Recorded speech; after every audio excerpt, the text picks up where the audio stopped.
Well, obviously, if you just attended the live premiere announcing the winner of the contest that we just did, that was centered on Bill O'Rourke's neck of the woods, whether you say Kissimmee or Kissimmee as I prefer to refer to it as. What a fabulous contest with 4 very solid entries. But in the end, you have to pick a winner, and Bill and Hans and I were all in agreement that Mary Klein's writing piece just stood out from the pack. The other ones were excellent, but hers just had a little bit of something special in it. So we really felt in agreement that that was the one that we were going to pick. And so as you'll notice, where in the premiere we had just the ex-pirate steamboat captain standing on his own, now we have a hand crank that represents that amazing Singer 1885 12K that I pulled out of my personal collection for this contest, and that is now going to go from my personal collection to Mary Klein's personal collection. And she lives out east, and I know it's going to have a great home out there. So I'm excited about her being selected as the winner, and excited about just the overall contest. And I think everybody kind of enjoyed it. It was fun. Whenever you can take creativity and talent and mix it with a little bit of fiction, it doesn't hardly get any better than that. And even Bill, as I was chatting with him and getting his impression, he goes, I loved the fact that it wasn't just straight fact, that all of the writers did an excellent job of intermingling fact with fiction, and did an excellent job of just capturing the essence of what Kissimmee or Kissimmee, Florida is all about. It's just a magical place, and as Bill said, it's a fantastic place to retire and just enjoy life in general. So the contest is over, and I have the opportunity now to reach out and actually chat with Mary Klein and get her impressions of the contest, find out kind of what inspired her most as she was putting her writing piece together, and ultimately invite her to read that piece to us so that we can actually hear the story in her voice instead of mine. Not that I have a bad voice, but actually being able to hear it in the author's voice, which I think is just absolutely fantastic. So I am going to keep my fingers and toes crossed that I've got a good cell connection, because out here by the bay, or if you want to really deal with a little bit of fiction versus fact, out here on the Kissimmee River, you never know how cell reception is going to be. So let's hope we've got a good day for cell reception today. I hope we do. So let me see if I can dial her number, and we'll go from there. All right, just hang with me for a second as I figure out this new phone, this newfangled phone, and what buttons to push.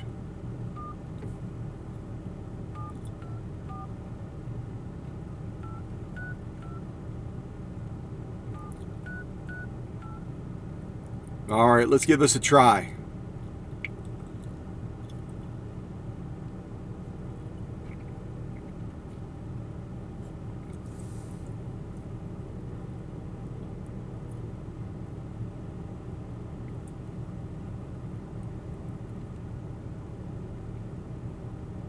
Hello, Mary, can you hear me? Mary? Mary, if you can hear me and I can't hear you, would you give me a call on my number? Maybe she's going to try that.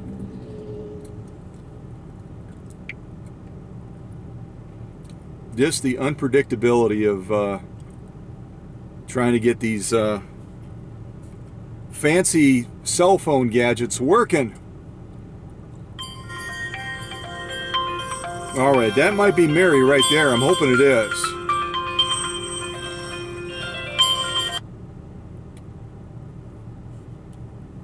Hey, Mary, is that you? Hey, yeah. With this newfangled phone of mine, I have to dial it and set it as if I'm disabled. So if your screen kind of popped up and something weird was there, I've got to call you back so I can put you on speakerphone, because this phone will not let me put you on speaker either on an incoming call. It's just, I think I'm going to throw this thing in the water. Honestly, I am. But let me give you a jingle back, and when the phone rings, just go ahead and answer it. It will be me, and then we can go ahead and get our chat on. So, all right, thanks so much. I'll call you in just a few seconds. Bye. Cool. Yep. Bye. Yeah, this new phone, I'll tell you, if this is progress, I'm all for let's go back to Stagecoaches, because this thing is just, it just drives me nuts how it works or doesn't work.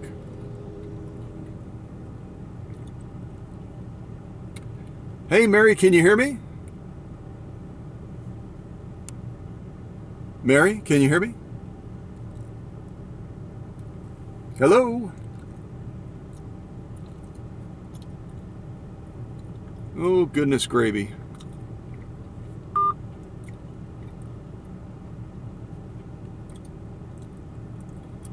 How can I get this silly thing to work?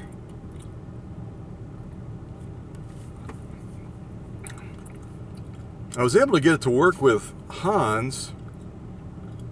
Maybe I can try that. Let me see if I can call her on Facebook Messenger.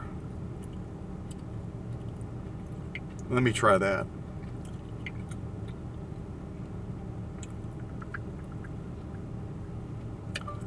Let me try calling you on Facebook Messenger.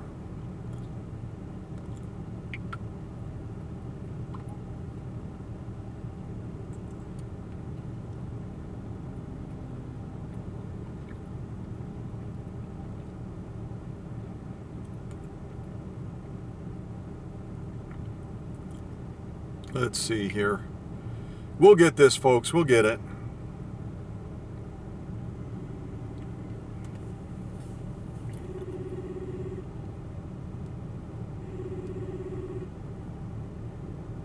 Hello?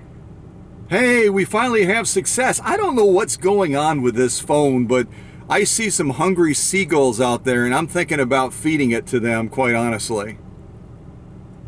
Yeah, my husband says maybe you should bake it at 350 degrees for 20 minutes. I'm thinking more like 400. I'm going to go with, tell him I'm thinking like this thing is stubborn. I think we got to go with 400 degrees at least. He's saying that because I baked a phone at 350 degrees for 20 minutes once. Not on purpose.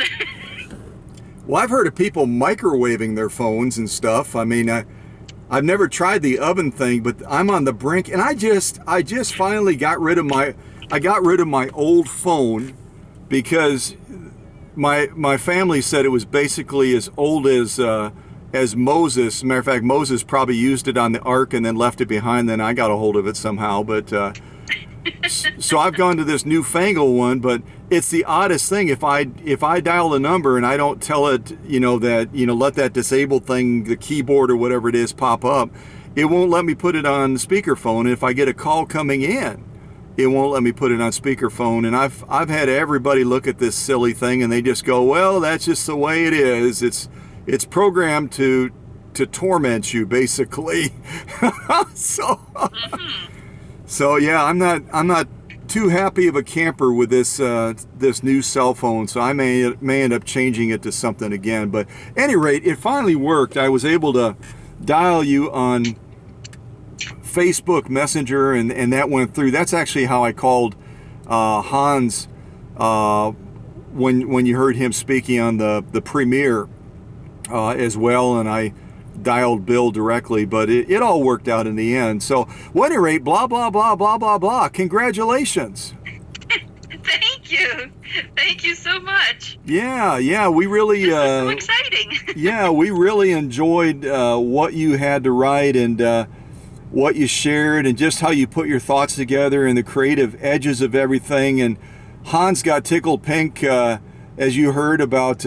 He said, "I don't think it's bribery, but how she incorporated Bill and you and me into the story as well. I liked it a lot, and it influenced me." Is basically, well, you heard him. That's what he said. So I said, "Yeah, I don't think it was bribery. I think it was just a creative way of incorporating us into the story." So, but I thought you did a brilliant job, and Hans did as well, and Bill. As far as the way the story came together. How did all those pieces fall into place like that? I'm just curious because you could have gone from so many different directions. The way I kind of framed the contest, it could be, it had certain facts that had to be in it, but the rest could just be malarkey. It could be fiction. So, kind of give me That's what most of that is. Yeah.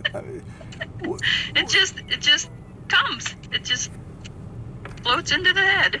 Yeah. So what, as you kind of reread that story before you posted it officially, what tickled you most about the story, and what did you enjoy most about the content of it? Because there was so much great content in the story. I was really hoping you'd really enjoy that Geller's Cow Country Saloon portion of it. Absolutely, absolutely. I got thirsty for a frothy one, if you know what I mean. So. So we made sure that all three of you were in there.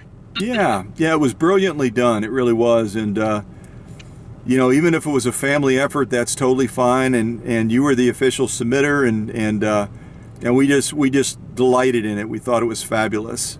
So what interesting fact, real fact, not the malarkey, not the fiction, but what interesting fact did you enjoy most as you kind of took this contest on and you learned about where Bill O'Rourke calls home?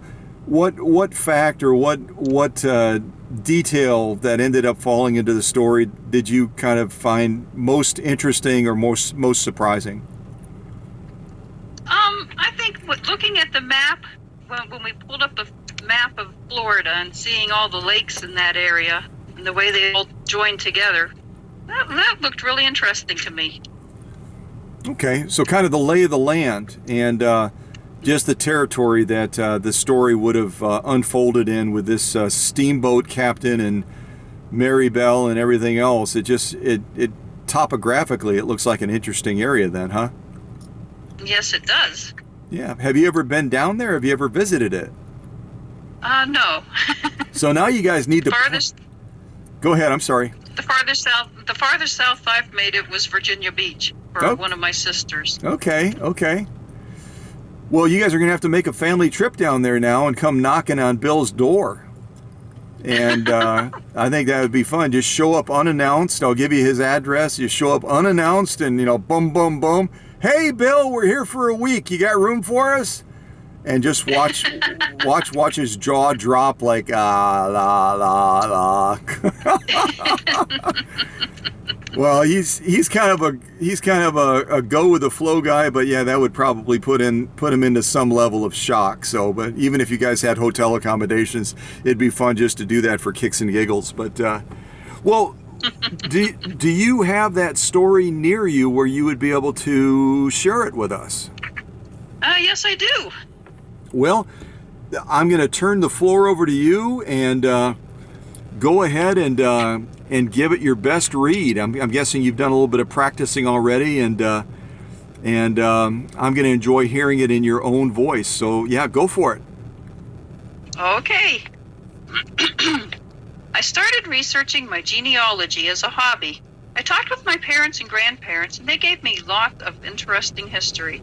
One story in particular was about my great-grandmother, whom I was named after, Mary Miller. She had been a seamstress that had supposedly made Confederate uniforms. I started asking a lot more questions about her as the story was interesting. My grandmother gave me a diary of Mary's that she had saved. That diary is where I found this story. Mary was born near Louisville, and her first love was watching the steamboats and riverboats traveling up and down the river. She was so fascinated by them that she begged her way into a cook's assistant job on one of them. After years of hard work and stubborn determination, she became the first American woman to earn her master's license. This story confused me. Why would a steamboat captain sew uniforms? I truly thought the family stories were made up or misunderstood somehow. While working her way up to earning her license, she met a man named J.H. Allen, a major in the Confederacy. Ah, maybe this is where she makes uniforms. The two fell quickly in love, but it was not to last. Allen was working the river to earn enough to buy a home and settle down and start a family. Mary was still more strongly in love with the riverboats, and the two parted company. She had found out later that he hadn't gotten over her as quickly. He named his boat, the first steam freighter on the Kissimmee River, Mary Belle, his nickname for my great-grandmother. As age caught up with Mary, she was forced to retire from the riverboats. She found out that Allen had started a town, Allendale, in Florida, and she decided to go there and try to rekindle her old flame. Upon her arrival, she found he had his own freighter on the Kissimmee River and Lake, a lumber business, a general store, the home he had often talked about, and, most importantly, a wife and family. Mary set herself up as a seamstress, offering to do dressmaking, tailoring, and repairs. Upon learning of her presence in town, Major Allen hired her to make him a new captain's uniform. He knew that when word got out that she had done work for him, her success would be guaranteed. Now I understood the story about the uniforms. In 1882, Mary wrote that the town council was discussing changing the name of the town. They wanted to call it Kissimmee, which meant Long River, after the water and lake upon which it was built. The town fathers, led by Billy O'Rourke, president of the Cattlemen's League, felt it in the town's best interest not to memorialize the war that had nearly destroyed America. Mary tried to quietly convince the council members to vote the idea down. In a town council meeting held in Geller's Cow Country Saloon, a bar that actually served cattlemen on horseback, in 1883 the vote was taken. The results, 33-3 in favor of the name change, and the town of Kissimmee was born. Between the pages of the diary, I found a faded, brittle receipt to Hans and Mary Christian from Allen's Mercantile, dated 1885, for a sewing machine, Stinger Model 12K. Written across the bottom was the following notation: "No charge, Mary Belle, with congratulations on your wedding." It was simply signed J. That receipt is the reason I wrote this story, the reason winning this giveaway means so much to me. It would be like sharing something personal with my great-grandmother, Mary. The end. Yeah, what a fabulous story, and you did it justice with the way you read it as well. It gives. Thank you. I kind of closed my eyes as you were reading it, and I could visualize the different things. Even my saloon, and I was thinking, now I need to actually open a saloon because, yeah, that'd be a lot of fun. That'd be a lot of fun. But yeah, I mean, and you had fun hopefully in this process as well. I mean, it's. Oh yes. You know, even Bill said, he goes, I just loved how Mary tied in fact and fiction, and he goes, I really get into that. So. Yeah, he got a big kick out of the story. I know Hans did. I also giggled through a lot of it as well, and I just thought it was fabulous. The visualization was just stood out, and the other writers I thought also did a great job, but yours was just a standout piece. It really was, and so I'm really grateful. I read the others, and I thought they did a really good job too. Yeah, it's definitely. Like, wow, this is tough competition. Well, and it always seems that way. Even with the last contest that we did for the 201-2, you know, as we read through all the entries, it was like, doggone it, why do these people have to write so well? What's wrong with them? And I don't know. You know, we're getting ready soon to have our next major contest again. The channel is just growing leaps and bounds.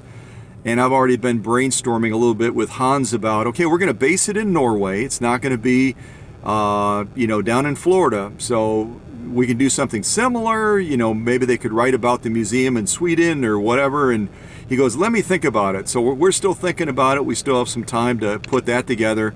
And you're certainly, depending on, where your thoughts are when that contest eventually comes on the scene, I'm going to announce that previous winners are eligible to submit for that contest as well, and that'll be for a Husqvarna Viking. I haven't decided the model yet, some sort of a Swedish beauty, so that'll be also a machine definitely worth scooping up for whoever wins that contest, whatever the contest is.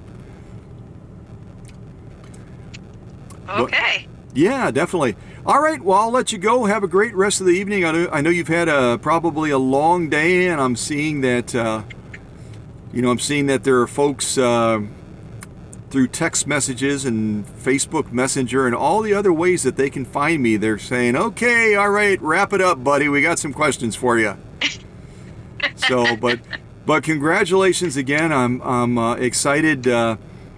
Just send me a private message through Messenger as far as address and all that kind of stuff, and I will get this machine all prepped and finalized, and probably shoot a quick premiere as well of it, stitching some whatever. Who knows? I don't know if I'll use genuine cowhide or some sort of leather or canvas, or who knows what I'll put underneath the presser foot, but I'll run it through the paces before I package it up and get it heading your way. So how are you thinking awesome. about... Thank you so much. Yeah, definitely. Congratulations. How are you thinking? Do you have any visions or ideas of how you're going to use it, or is it going to be more of a display in your sewing room and just occasionally kind of turning the hand crank? What are you thinking? I'm thinking I'll use it for educational purposes, to show like grandchildren and friends and my children's and grandchildren's friends how the different kind of sewing machines work, because I recently also got a treadle machine from a yard sale. Oh, so fabulous. I can show them how the different kinds of sewing machines work, how they've progressed. Oh, really good idea. Make it educational. Yeah, definitely. Well, and then if any of them, how grandkids and kids can sometimes be wiseacres, if any of them go, well, are you older than this machine? You can say pretty confidently, oh, heck no, this machine is definitely older than everybody in the room right now, okay? I mean, yes. If you have anybody that's older than 1885, I want to shake their hand, you know what I mean? Oh, very, very carefully if you do. Yeah. Oh, I'm sorry. Let's put that back on. I think we can stitch it on. Let's try this 12K and see how it works. Well, again, Mary, really glad that the submission made its way in. We all got a tickle out of it, and I'm sure others that read it as well really enjoyed it, including the other folks that submitted. I know there were a lot of favorable, thumbs up on all the different pieces, and I noted that some of the other authors had kind of hopped around and read the other submissions and, gave some kudos. So I thought that was really neat. It said a lot about, the character of the people that had submitted, which I was really pleased with. So, all right. Well, congratulations, and get back to enjoying the rest of your day. And I'm going to wrap this up before one of these seagulls that you can see out the windshield of my car decides, that looks like a perfect car. All right, guys, bomb it! Which seagulls tend to do. They just, how do they know? I don't know how they know, but all right. Well, at any rate, yeah, go ahead. I'm sorry. Thank you so much. And I'm really looking forward to this, receiving the sewing machine. Fantastic. Well, congratulations again, and have a great rest of your day. Keep on sewing. Okay, you too. Yep. You bye. too. God bless you. God bless you. Bye. Bye.